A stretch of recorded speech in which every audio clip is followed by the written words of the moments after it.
አምስተኛ ሆኖ አስቶን ቪላ በዩሮፓ ሊግ ቢሳካለት ገና አርሰናል ስላልወሰነው ማለት ነው የስፖርቲንግ ሊዝበን ጉዳይ ወይም ቀሪ በአርሰናል ምክንያት ነው ባይዘው አምስተኛ ቦታ የተገኘው እንጂ አምስተኛ የዩሮፓ ሊግ ቦታ ነው በትክክለኛው 4 ቦታ ነው የሻምፒዮንስ ሊግ ቦታ ትክክለኛው ማለት ነው። በዚህ ሁኔታ ውስጥ እያለን አምስተኛ ደረጃ አስቶን ቪላ የሚንሸራተት ከሆነ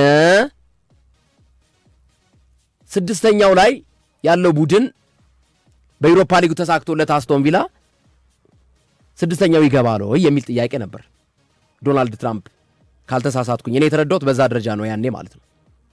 እንደዛ ከሆነ ደግሞ አርሰናል ስላልወሰነ አምስተኛ ቦታን ስፖርቲንግ ሊዝበንን ካሸነፈ በኋላ ነው አምስተኛው ቦታ ሻምፒዮንስ ሊግ አምስተኛ ቦታ ላይ የተቀመጠው ቡድን እንደሚገባ የታወቀው። ከስፖርቲንግ ሊዝበን በፊት ግን አምስተኛ ቦታ ላይ አስቶን ቪላ ቢቀመጥና ተፈናቅሎ አሁን ያለበት ቦታ ማለት ነው ያኔ አልተፈናቀለም ነበር ተፈናቅሎ አምስተኛ ቢሆንና የዩሮፓ ሊግን ዋንጫ ቢወስድ ስድስተኛው አይገባም። ስድስተኛው እንዲገባ ቦታውን ያመቻቸለት የመጀመሪያው አርሰናል ነው ስፖርቲንግ ሊዝበንን ማሸነፉ። ለምን አምስተኛ ደረጃ ላይ የተቀመጠው ክለብ ሻምፒዮንስ ሊግ ስለሚገባ። አስቶን ቪላ ደግሞ እንዳጋጣሚ ነው አምስተኛ ደረጃ ላይ ተቀመጠ። አሁንም ባይዘወይ ቀጣይ ጨዋታዎችን ላለመሸነፍ እንቅስቃሴ ማድረግ አለበት። ቀጣይ ጨዋታዎችን ከተሸነፈ እና አስቶን ቪላ ዩሮፓ ሊግን ካሸነፈ በዩሮፓ ሊግ አቋራጭ መንገድ ይገባል። ግን አምስተኛ የሚመጣው ቡድን ደግሞ ዩሮፓ ሊግ ሻምፒዮንስ ሊግ የመግባት አለ። ዞሮ ዞሮ ቦታውን ላለመነጠቅ የሚያደርገውም ጨዋታ ነው። ቀጣይ ተጋጣሚ በርንሌይ ስለሆነ ያን ያህል ስጋት ኡናይ ኤምሪ ይኖርባቸዋል ብዬ አላስብም። አይደለም ተርፍ ሙር ላይ ነው። ኦኬ በርንሌይ ነው የሚገጥሙት፣ ተርፍ ሙር ላይ ነው። ስለዚህ ያኔ ከስፖርቲንግ ሊዝበን ጨዋታ በፊት የነበረ ጥያቄ ስለነበረ ነው። ከስፖርቲንግ ሊዝበን ጥያቄ በኋላ ግን አርሰናል በአርሰናል ምክንያት ባይዘው አምስተኛ ደረጃ ላይ የሚወጣው ቡድን በአርሰናል ምክንያት ኢቭን ስድስተኛ የሚወጣው ቡድን በአርሰናል ምክንያት ነው የመጀመሪያውን እድል ያገኘው ማለት ነው። ምክንያቱም በአርሰናል ስፖርቲንግ ሊዝበን ማሸነፍ 4 ቦታ የነበረውን ኮታ ወደ 5 ከፍ አደረገው። እንደገና ደግሞ ዩሮፓ ሊግ ዋንጫ ከወሰደ ደግሞ በአስቶን ቪላ ምክንያት ደግሞ ስድስተኛ ቡድን የመግባት እድል አለው። ግን ገና ነው እሱ አስቶን ቪላ ዋንጫ ከወሰደ ነው ባይዘው አስቶን ቪላ ተጋጣሚ ከባድ ቡድን ነው። የጀርመን ክለብ ነው፣ ፍራይበርግ ነው። ፍራይበርግ ትናንት ብራጋን ጥሎት ነው የመጣው። አስቶን ቪላ ኖቲንግሃም ፎረስትን 4-0 ሲያሸንፍ ብራጋን ጥሎት ነው የመጣው ፍራይበርግ ማለት ነው። ከባድ ቡድን ነው፣ ቀላል ቡድን እንዳይመስላችሁ። ግን አስቶን ቪላ ካለው ልምድ ኡናይ ኤምሪ ካላቸው ልምድ ይህን ዋንጫ የመውሰድ እድልን እንዳላቸው 80% ገምተን ነው የምንገባው። ያ ማለት ፍራይበርግ ቀላል ቡድን ነው እያልን አይደለም። ከዚህ አንጻር መታየት አለበት የሚለውን ምላሹን ለመስጠት ያክል ነው እንጂ አሁን አምስተኛ ደረጃ ኮታ የተገኘው በአርሰናል ምክንያት፣ ስድስተኛ ደረጃ ኮታ የሚገኘው ደግሞ አስቶን ቪላ ዋንጫ ከወሰደ በአስቶን ቪላ ምክንያት ይሆናል ማለት ነው። በሻምፒዮንስ ሊግ 6 ቡድኖች እንዲወዳደሩ። በነገራችን ላይ ከባለፈው ዓመት ጀምሮ ነው ይሄ አዲስ ሕግ የወጣው። ሶፊ ታውቃለህ?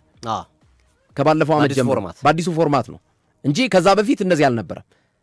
ዶናልድ ትራምፕ ጥያቄውን ያነሳው ይመስለኛል ከዛ በፊት በነበረው ትሬንድ እንደዚህ አይነት ነገር ስላልነበር ባለፈው ዓመት በአዲሱ ፎርማት፣ ዘንድሮ ለሁለተኛ ጊዜ ነው አዲሱ የሻምፒዮንስ ሊግ ፎርማት። ከዛ አንጻር ነው አሁን እርግጠኛ ነኝ አንደርስታንድ ያደርገው ይመስለኛል። ሐሳቦች አጠር ያሉ ዜናዎች ካሉና አንሳቸው ሶፊ። ግርምዬ ከአርሰናል ጋር ተያይዞ ከጉዳት ጋር አድማጮቻችን እየጠየቁ ይገኛሉ። ጁሪያን ቲምበር እና ሚካኤል ሜሪኖ ከጉዳት ተመልሰዋል። ጠንካራ ስራዎችን እየሰሩ ነው፣ የጂም ስራዎችንም የሳር ላይ ስራዎችንም ወይም የሜዳ ላይ ስራዎችንም። ነገር ግን እነዚህ ተጫዋቾች ለነገው ጨዋታ ለእሁዱ ጨዋታ አይደርሱም፣ የፊትነስ ጥያቄ ስለሚነሳ ማለት ነው። ስለዚህ ከቀጣይ ምናልባት ለበርንሌው ጨዋታ ሁለቱም የመድረስ ዕድል ይኖራቸዋል። የአርሰናል የሕክምና ባለሙያዎች እሱን ታሳቢ አድርገው እየሰሩ ነው። ለዋንጫው ፉክክር ብቻ ሳይሆን ለፕሪሚየር ሊጉ ለሻምፒዮንስ ሊጉም እንዲደርሱ ይፈልጋሉ። ሁለቱንም ተጫዋቾች ይፈልጓቸዋል እና ሚካኤል ሜሪኖ እና ጁሪያን ቲምበር ፊት ሆነው ለዋንጫው እንዲደርሱ በበርንሌይና በክሪስታል ፓላሱ ጨዋታ ላይ በደንብ ሊሰሩ የሚችሉበትን አጋጣሚ መፍጠር ስለሚችሉ ማለት ነው። እሱን ታሳቢ አድርገው እየሰሩ ነው ያሉት እና በቀጣይ እንግዲህ እንደነ ጋብሪኤል ጀሱስ፣ ክሪስቲያን ኖርጋርድ አይነት ተጫዋቾችን ምናልባት በሻምፒዮንስ ሊጉ ፍጻሜ ላይ ኦቨር ቤንች ሊሆኑ ይችላሉ። በፕሪሚየር ሊግ ጨዋታዎችም ሚካኤል ሜሪኖ እና ቲምበር ከመጡ ኦቨር ቤንች የሚሆኑ ተጫዋቾች ይበዛሉ በቀጣይ 2 ጨዋታዎች። እንግዲህ በዚህ ብዙም የሚቀየም የሚኖር አይመስልም በተጫዋቾች ውስጥ ካለው ስሜት አንጻር። ግን ዞሮ ዞሮ የተወሰኑ ተጫዋቾች እነ ማክስ ዶማን፣ ክሪስቲያን ኖርጋርድ፣ ጋብሪኤል ጀሱስ እነዚህ ተጫዋቾች የመነካት ዕድል ይኖራቸዋል በቀጣዮቹ ሳምንታት ከበርንሌው ጨዋታ ጀምሮ ተብሎ ይጠበቃልና ተመልሰዋል። ቲምበርም ሚካኤል ሜሪኖ የሳር ላይ ልምምድም እየሰሩ ነው፣ ጅማቸውንም እየሰሩ ነው። በጥሩ ሁኔታ ውስጥ እንደሚገኙ ተገልጿል። ለእሁድ ጨዋታ አይደርሱም፣ ግን ከዛ በኋላ ግን ለበርንሌው ሳምንት 7 ቀን ስላላቸው ከእሁድ ጨዋታ በኋላ በመድረስ ቡድኑን ለሻምፒዮንስ ሊጉም የፍጻሜ ጨዋታ አብረው እንደሚዘጋጁ የሚጠበቅ እንደሆነ መረጃ ምንጮች እየጠቀሱ ይገኛሉ። ግርሜ አድማጮቻችን ከልብ እናመሰግናለን። የተወሰኑ አስተያየቶችን እናንሳ። መንሱር ሀላባው ግርምሽ ሶፊ እንዴት አላችሁ? የኔው ሀላባ ከነማ የከፍተኛ ሊግ ሻምፒዮን ሆኗል። ዋንጫውን ትላንት ጋሞ ጭንቻን አሸንፎ ወስዶታል ብሎታል። ሀላባዎች እንኳን ደስ አላችሁ እንላለን። መንሱር ሀላባው የሲዲ ስፖርት አንድ ቤተሰባችን ነው ማለት እንችላለን አይደል ሶፊ? ቲክታክ ላይ የእኛ እያንዳንዱ ቃላቶች መንሱር ሀላባው ላይ አሉ እና መንሱሬ እንኳን ደስ አለ፣ ሀላባዎች እንኳን ደስ አላችሁ ለማለት እንወዳለን። እሺ ዮናታን ብዙአየሁ ከልብ አመሰግናለሁ። ዮናታን ብዙ ጊዜ እንግዲህ እንደ ግምትም ሆኖ እንግዲህ በተለያዩ ምክንያቶች እኔ ስገምት ኦልሞስት ይሳካልኛልና እሱን የገለጸበት መንገድ ነው። ዮናታን ከልብ አመሰግናለሁ። ባለፈውም ሻምፒዮንስ ሊግ 1-1 ሊያልቅ ይችላል ብዬ ነበር። የነ ባየር ሙኒክና ፓሪሰን ጀርመን 1-1 አልቋል። 1-1 ወይ 1-0 ወይ 2-1 ከተሸናነፈው አለበዛ ግን ያቻ ውጤት ነው 1-1 ያልቃል የሚለው ግምትም መሳካቱ ለእኔም ራሱ ገርሞኛል። አንዳንዴ ግን እኔ አስቤው አይደለም ሶፊ፣ በጣም የሚገርም ነገር ማለት ነው። የሆነ ዝም ብዬ ማለት ማስቀምጣቸው ነገሮች አሉ። ከዚህ አንጻር ምናምን ብዬ የምወስዳቸው ነገሮች አሉ። አሁን የኤቨርተኑን ጨዋታ አቻ እንደሚለያይ እየነገርኳቸው ነበር። የኤቨርተን ጨዋታ ከሲቲና ኤቨርተን ማለት ነው እና የሆነ እንትን የሚለኝ አሁን የነገው ጨዋታ ከብሬንፎርድ ጋር የሚደረገው ጨዋታ ትንቅንቁ ከባድ ነው ሶፊ፣ ታየዋል። በጣም ከባድ ጨዋታ ነው ከብሬንፎርድ ጋር የሚደረገው ጨዋታ እና ኢቭን ሲቲ አሁን ካሸነፈ ብለህ እንኳን ብትወስድ በሜዳው ስለሆነ እንደ አድቫንቴጅ ብትሰጠው ጠባብ ውጤት ነው የሚሆነው እና የሁለቱን ዝም ብላ የተመጨረሻ ላይ ራሱ አቻ ነጥብ ሁሉ የጨዋታ የመጠናቀቅ እንዳለው ዝም ብለህ ግምት ሁኔታዎቹ ይነግሩሃል ያሉት። ብሬንፎርድ አውሮፓ ቦታ ላይ፣ ሲቲ ደግሞ በሜዳው ይሸንፋል ብዬ አልጠብቅም። ግን ወደ አቻ የሚያደላ ውጤት እንዳለው ዝም ብለህ የምታስበው ነገር አለ።